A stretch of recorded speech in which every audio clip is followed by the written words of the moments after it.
Quem sabe agora a gente traz ele. Começa com Jerry. Adriani. Isso!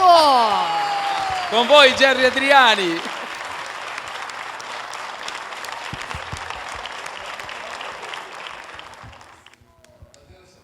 Grazie.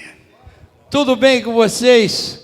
Tutto bene, bene, né? tutto bene, tutto Va bene. bene. Como vai, Tony? Benissimo, Há caro, e quanto te? tempo? Você está muito elegante. Grazie, gentile. molto elegante. Tu sei gentile proprio.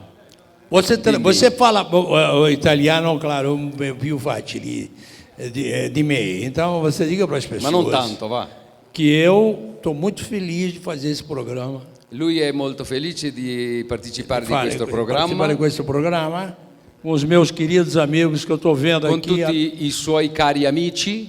E adoro estar revendo os amigos, estar do seu lado, e fiquei muito feliz de poder estar aqui com vocês. Quero estar cantando na Itália para essa gente maravilhosa.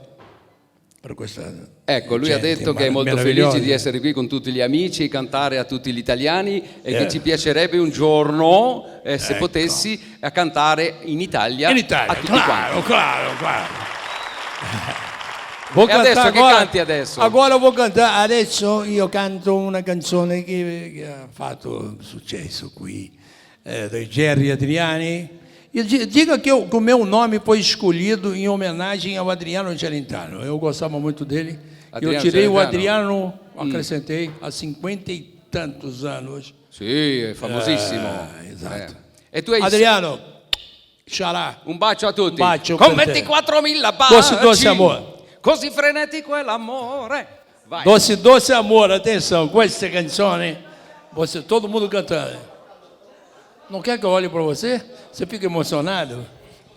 Pera um pouquinho, Jerry. Oi. Tem uma pessoa lá na Itália, Ah. uma pessoa maravilhosa, uma cantora, apresentadora do Miliboit, lá na Itália. Ah, é? Dá um alôzinho para ela. Ah, como é o nome dela? Come si chiama? Stefania. Stefania, um bacio per te. A minha homenagem, o meu carinho e a minha emoção de cantar. Tony Adriani, Jerry Angeli. E olha, vamos lá, mais forte, vamos lá. Todo mundo cantando. Agora, gente.